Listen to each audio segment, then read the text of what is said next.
Tanggal 10 April, hari ke-101. Bacaan 2 Raja-Raja pasal 9 sampai pasal 12. Pembalasan Yehu, pembaruan Yoas. Garis besar. Diurapi sebagai raja atas Israel atas arahan Elisa, Yehu tidak membuang waktu dalam menjalankan misinya. Dia langsung menuju kota Yizreel, di mana Raja Yoram sedang memulihkan diri dari luka akibat pertempurannya. Di sana ia membunuh ahli waris yang berkuasa di rumah Ahab di kebun anggur Nabot, di tanah tempat Ahab melakukan pembunuhan satu generasi sebelumnya. Tapi pekerjaan Yehu masih jauh dari selesai. Selain itu, ia membunuh Ahazia Raja Yehuda yang melakukan kunjungan mendadak ke Yoram, Isabel, ibu Yoram yang jahat, dan akhirnya seluruh keluarga Ahab yang masih hidup, sehingga Yehu menggenapi hukuman mati dari Tuhan. Tetapi ketika Yehu sedang melaksanakan penghakiman di Israel, eksekusi yang berbeda dan berpotensi lebih berbahaya sedang berlangsung di Yehuda. Atalia, putri Ahab, dan ibu dari Asaria merebut takhta dan berusaha menghapus garis kerajaan. Satu-satunya ahli waris yang masih hidup, yaitu Yoas, tumbuh menjadi Raja Yehuda termuda dan merupakan salah satu reformis terbesar bangsa Yehuda.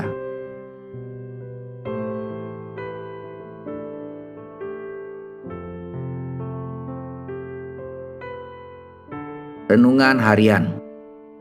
Apapun yang bisa Anda katakan tentang Yehu, dan ada banyak hal negatif untuk dikatakan, perhatiannya yang sepenuh terhadap tugas yang Allah berikan kepadanya patut dicontoh. Yehu adalah seorang pria dengan panggilan ilahi, seorang pria dengan misi yang tidak membuang waktu dalam melaksanakan misinya. Dia membawa penggenapan nubuat Elia terhadap rumah Ahab, dan sepenuhnya menyingkirkan Israel dari penyembahan kafir kepada Baal untuk sementara waktu. Tuhan berkenan atas pelayanan Yehu tersebut dan menghadiahi Yehu atas apa yang telah dikerjakannya. Bagaimana Anda menangani tugas yang Tuhan tetapkan untuk Anda? Sembarangan, dengan setengah hati, atau dengan semangat seorang Yehu? Baik Anda seorang pelajar atau orang tua, hamba Tuhan atau pekerja kantor, Anda dapat melakukan pekerjaan Anda dengan segenap hati Anda, jika Tuhan Yehu ada di dalam hati Anda.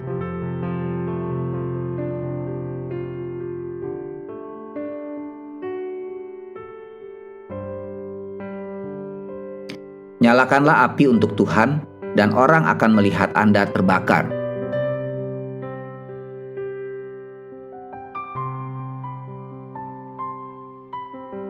Pendalaman. Anda menuai apa yang Anda tabur. 2 Raja-Raja pasal 9 ayat 37. Dalam 1 Raja-Raja pasal 21 ayat 23, Elia menubuatkan bahwa anjing akan memusnahkan Isabel di wilayah Yizreel, di mana ia telah membunuh Nabot dengan tidak adil untuk merampas kebun anggurnya. Kisah ini memberikan gambaran yang mengerikan tentang bagaimana penghukuman Allah terhadapnya menjadi kenyataan, sampai semua perincian terkecilnya. Lihat dalam 2 Raja-Raja pasal 9 ayat 36 sampai dengan ayat 37.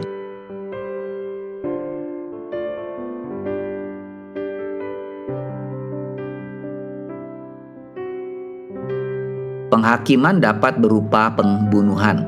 2 Raja-Raja pasal 10 ayat 28. Yehu diurapi sebagai alat Allah untuk tugas memusnahkan keluarga Ahab dan juga penyembahan Baal. Pasal 10 ayat 28. Para penganut dan penyembah Baal begitu kejam, sehingga hanya orang-orang yang memiliki kegigihan seperti Yehu yang bisa melakukan pekerjaan itu. Pada akhirnya, Yehu memang telah menghapus seluruh rumah Ahab dan telah benar-benar membersihkan bangsa Israel dari penyembahan Baal.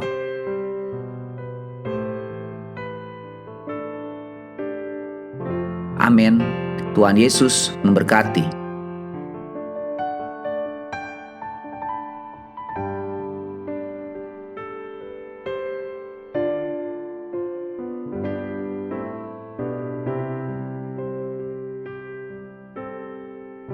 2 Raja-Raja pasal 9. Yehu menjadi raja Israel. Kemudian Nabi Elisa memanggil salah seorang dari rombongan Nabi dan berkata kepadanya, "Ikatlah pinggangmu, bawalah buli-buli berisi minyak ini, dan pergilah ke Ramot Gilead. Apabila engkau sampai ke sana, carilah Yehu bin Yosafat bin Nimsi. Masuklah, ajak dia bangkit dari tengah-tengah temannya, dan bawalah dia ke ruang dalam. Kemudian ambillah buli-buli berisi minyak itu, lalu tuangkan isinya ke atas kepalanya dan katakan, beginilah firman Tuhan, telah kuurapi engkau menjadi raja atas Israel.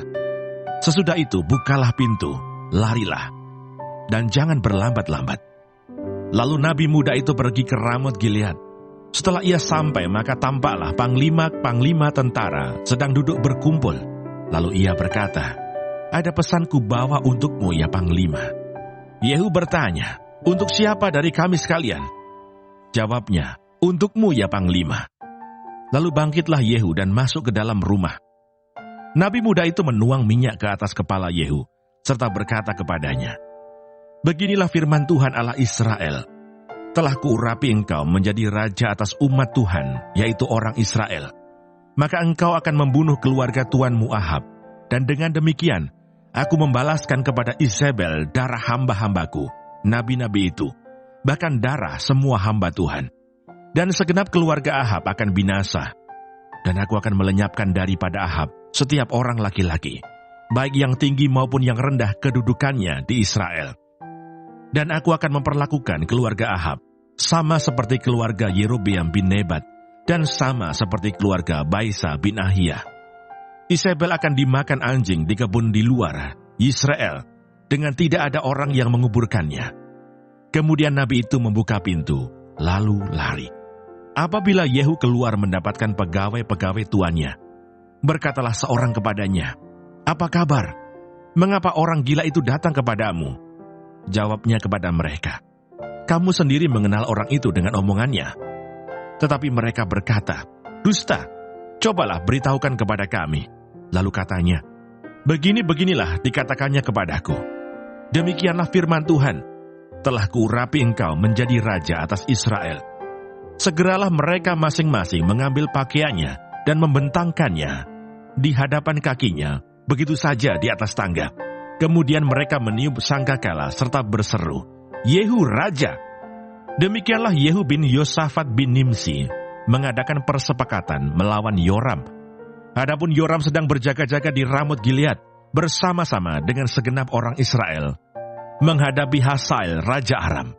Tetapi Raja Yoram sendiri telah pulang ke Israel supaya luka-lukanya diobati yang ditimbulkan orang Aram pada waktu ia berperang melawan Hazael raja Aram. Yehu berkata, "Jika kamu sudah setuju, janganlah biarkan siapapun meloloskan diri dari kota untuk memberitahukan hal itu ke Israel." Yoram dan Ahazia dibunuh. Kemudian Yehu naik kereta dan pergi ke Israel, sebab Yoram berbaring sakit di sana. Juga Ahazia raja Yehuda datang menjenguk Yoram. Ketika penjaga yang sedang berdiri di atas menara di Israel melihat pasukan Yehu datang, berserulah ia, "Ada kulihat suatu pasukan." Berkatalah Yoram, "Ambillah seorang penunggang kuda, suruhlah ia menemui mereka serta menanyakan, apakah ini kabar damai?" Lalu pergilah penunggang kuda itu untuk menemuinya dan berkata, "Beginilah tanya raja, apakah ini kabar damai?" Jawab Yehu, "Damai? Bukan urusanmu. Baliklah, ikutlah aku." Dan penjaga itu memberitahukan, suruhan sudah sampai kepada mereka, tetapi ia tidak pulang. Disuruhnyalah penunggang kuda yang kedua, dan setelah sampai kepada mereka berkatalah ia, "Beginilah tanya raja, apakah ini kabar damai?" Jawab Yehu, "Damai? Bukan urusanmu. Baliklah, ikutlah aku." Dan penjaga itu memberitahukan, sudah sampai ia kepada mereka, tetapi ia tidak pulang. Dan cara memacunya adalah seperti cara Yehu, cucu Nimsi, memacu, sebab ia memacu seperti orang gila. Sesudah itu berkatalah Yoram, "Pasanglah kereta." Lalu orang memasang keretanya, maka keluarlah Yoram raja Israel dan Ahazia raja Yehuda, masing-masing naik keretanya. Mereka keluar menemui Yehu, lalu menjumpai dia di kebun Nabot orang Israel itu. Tatkala Yoram melihat Yehu, bertanyalah ia, "Apakah ini kabar damai, hai Yehu?" Jawabnya, "Bagaimana ada damai, selama sundal dan orang sihir ibumu Isabel begitu banyak?" Segera Yoram berputar dan mau melarikan diri sambil berseru kepada Ahazia, "Itu tipu, Ahazia." Tetapi Yehu menarik busurnya dengan sepenuh kekuatannya, lalu memanah Yoram di antara kedua bahunya, sehingga anak panah itu menembus jantungnya. Maka rebahlah ia di dalam keretanya. Kemudian berkatalah Yehu kepada Bidkar perwiranya, "Angkat dan lemparkanlah mayatnya ke kebun Nabot orang Yisrael itu. Sebab ketahuilah bahwa pada waktu aku dan engkau berdampingan menunggang kuda mengikuti Ahab ayahnya, maka Tuhan telah mengucapkan terhadap dia hukuman ini. Sesungguhnya aku telah melihat darah Nabot dan darah anak-anaknya tadi malam. Demikianlah firman Tuhan. Maka aku akan membalaskannya kepadamu di kebun ini. Demikianlah firman Tuhan. Oleh sebab itu, angkat dan lemparkanlah mayatnya ke kebun ini, sesuai dengan firman Tuhan." Ketika Ahazia Raja Yehuda melihat itu, maka ia pun melarikan diri ke arah Bet Hagan. Tetapi Yehu mengejarnya sambil berkata, "Panahlah dia juga." Maka mereka memanah dia di atas keretanya di pendakian ke Gur dekat Yibleam. Ia lari ke Megido dan mati di sana. Para pegawainya mengangkut mayatnya ke Yerusalem. Lalu mereka menguburkan dia dalam kuburnya sendiri, di samping nenek moyangnya di kota Daud. Adapun Ahazia menjadi raja atas Yehuda dalam tahun ke-11, zaman Yoram bin Ahab. Isabel dibunuh. Sampailah Yehu di Yisrael. Ketika Isabel mendengar itu, ia mencalak matanya. Dihiasinyalah kepalanya. Lalu ia menjenguk dari jendela. Pada waktu Yehu masuk pintu gerbang, berserulah Isabel, "Bagaimana? Selamatkah Zimri, pembunuh tuannya itu?" Yehu mengangkat kepalanya melihat ke jendela itu dan berkata, "Siapa yang di pihakku? Siapa?" Dan ketika 2-3 orang pegawai istana menjenguk kepadanya, ia berseru, "Jatuhkanlah dia." Mereka menjatuhkan dia, sehingga darahnya memercik ke dinding dan ke kuda. Mayatnya pun terinjak-injak. Yehu masuk ke dalam, lalu makan dan minum. Kemudian ia berkata, "Baiklah urus mayat orang yang terkutuk itu, dan kuburkanlah dia, sebab ia memang anak raja." Mereka pergi untuk menguburkannya, tetapi mereka tidak menjumpai mayatnya, hanya kepala dan kedua kaki dan kedua telapak tangannya. Mereka kembali memberitahukannya kepada Yehu, lalu ia berkata, "Memang begitulah firman Tuhan yang diucapkannya dengan perantaraan hambanya Elia, orang Tisbe itu. Di kebun di luar Yisrael akan dimakan anjing daging Isabel. Maka mayat Isabel akan terhampar di kebun di luar Yisrael seperti pupuk di ladang, sehingga tidak ada orang yang dapat berkata, 'Inilah Isabel.'"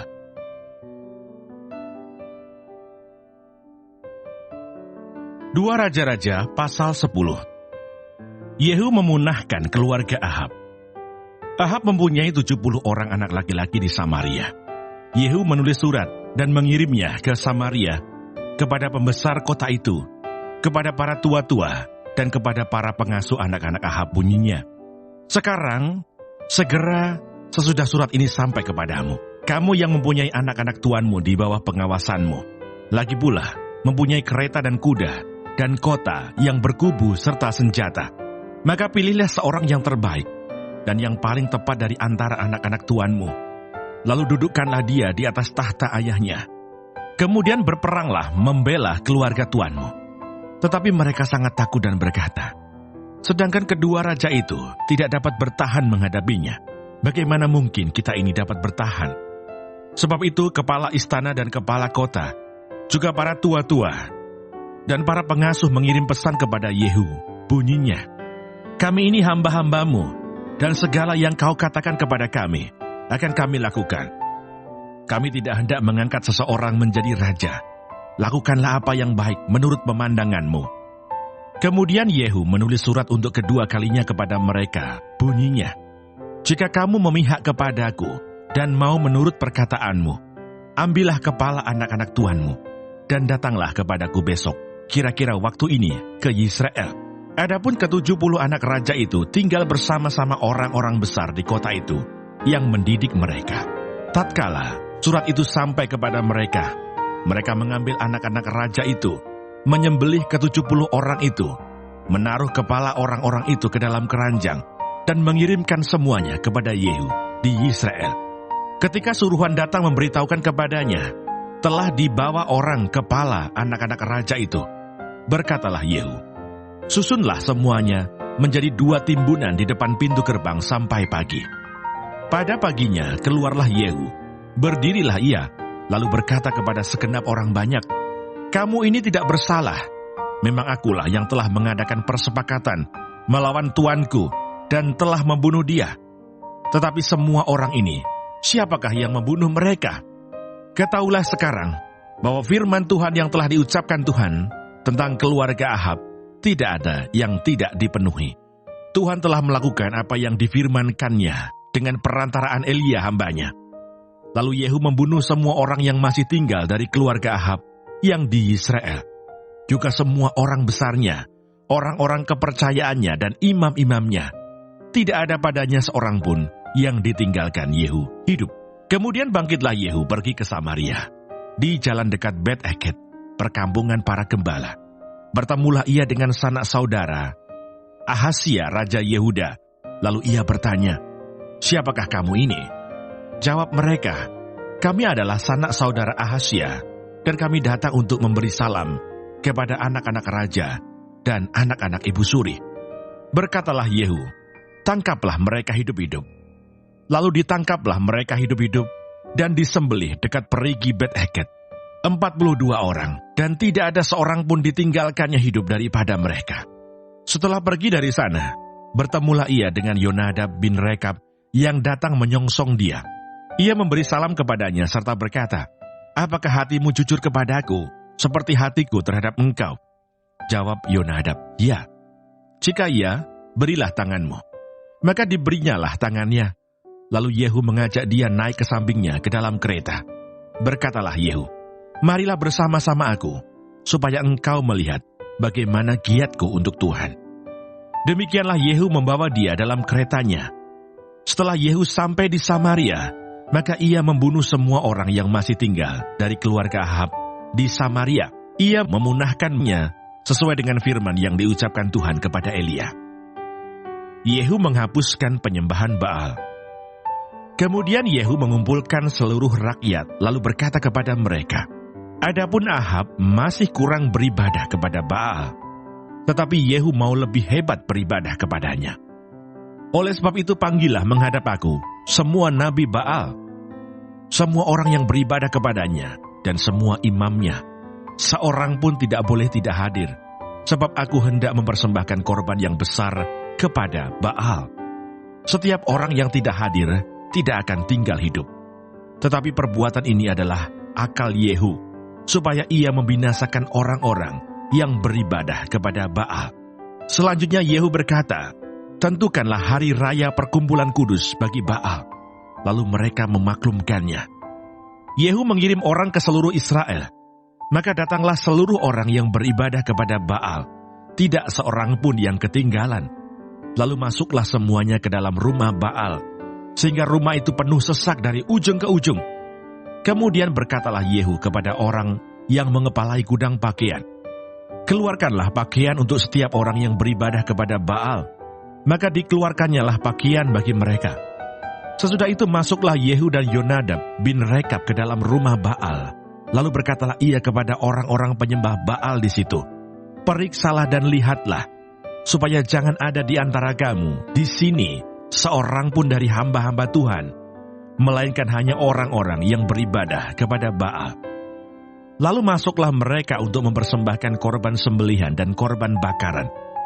Adapun Yehu telah menempatkan 80 orang di luar dan telah berkata, siapa yang membiarkan lolos seorang pun dari orang-orang yang kuserahkan ke dalam tanganmu, nyawalah ganti nyawa orang itu.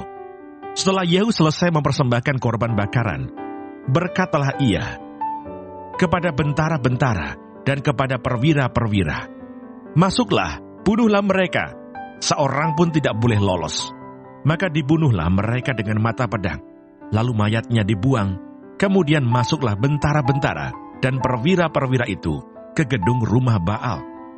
Mereka mengeluarkan tiang berhala rumah Baal itu, lalu dibakar. Mereka merobohkan tugu berhala Baal itu, merobohkan juga rumah Baal, dan membuatnya menjadi jamban. Begitulah sampai hari ini.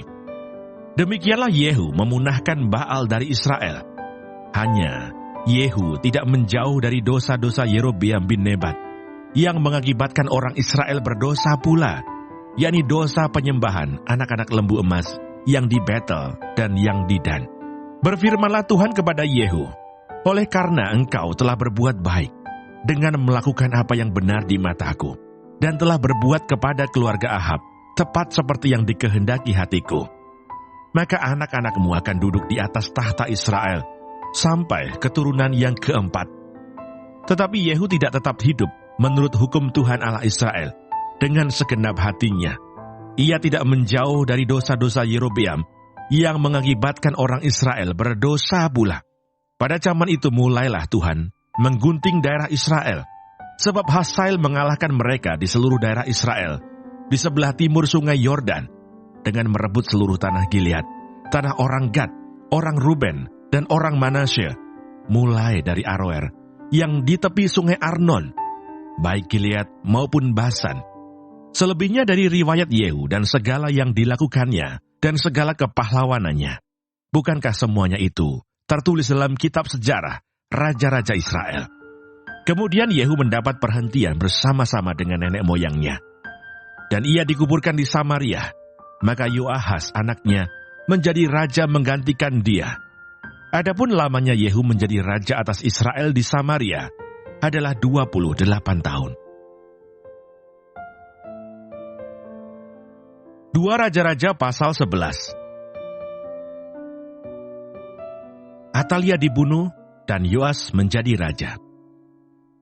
Ketika Atalia ibu Ahasya melihat bahwa anaknya sudah mati, maka bangkitlah ia membinasakan semua keturunan raja.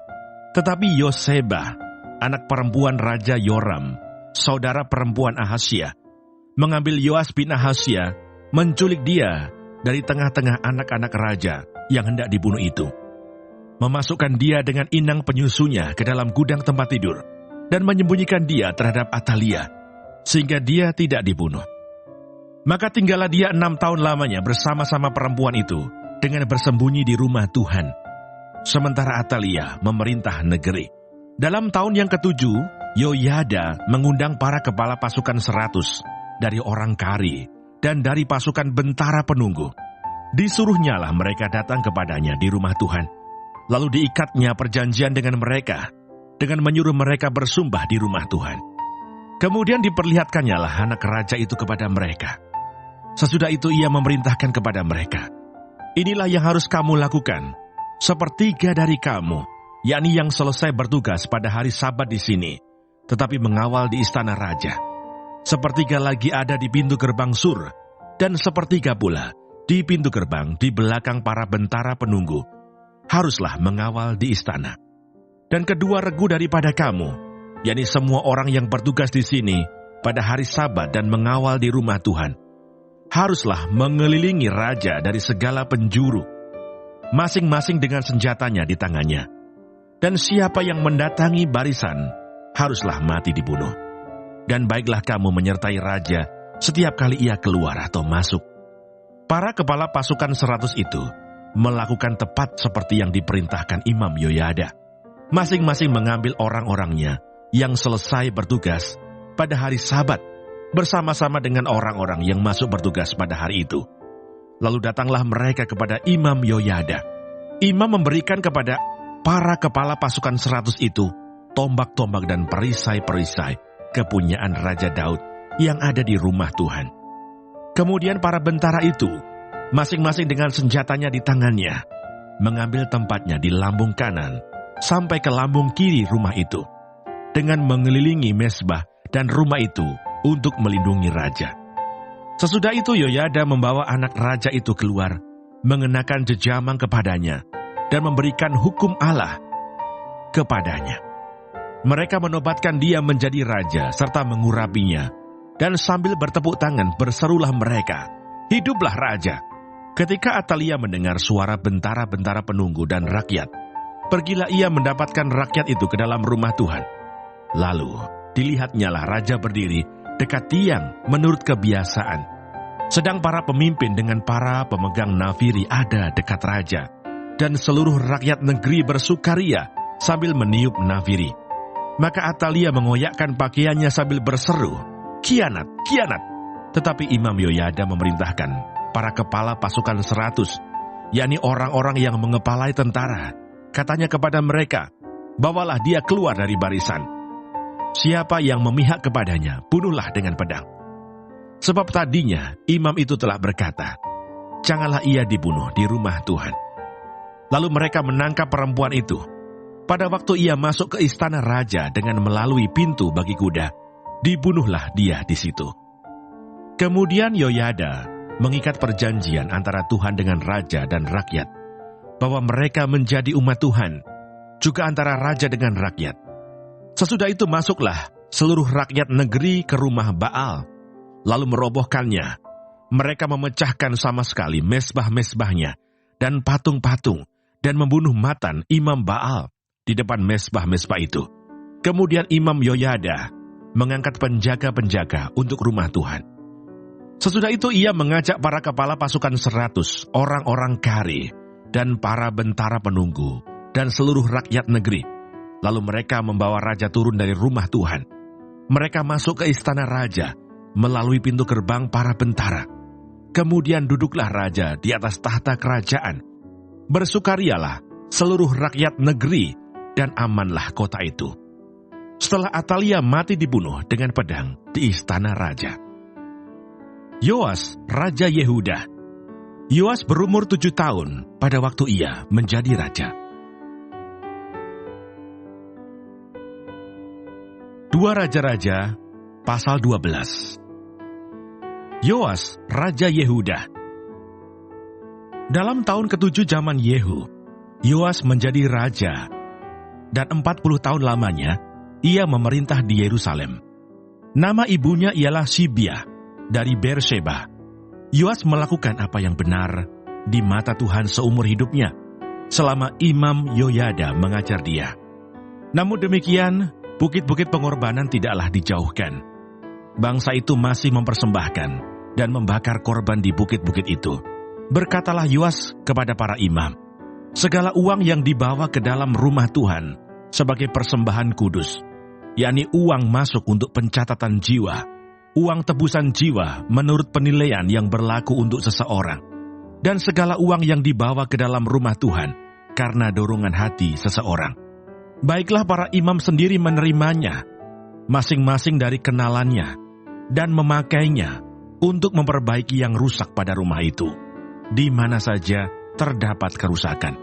Tetapi dalam tahun ke-23, zaman Raja Yoas, para imam belum juga memperbaiki kerusakan rumah itu. Sebab itu Raja Yoas memanggil Imam Yoyada dan imam-imam lain, serta berkata kepada mereka, "Mengapa kamu tidak perbaiki kerusakan rumah itu?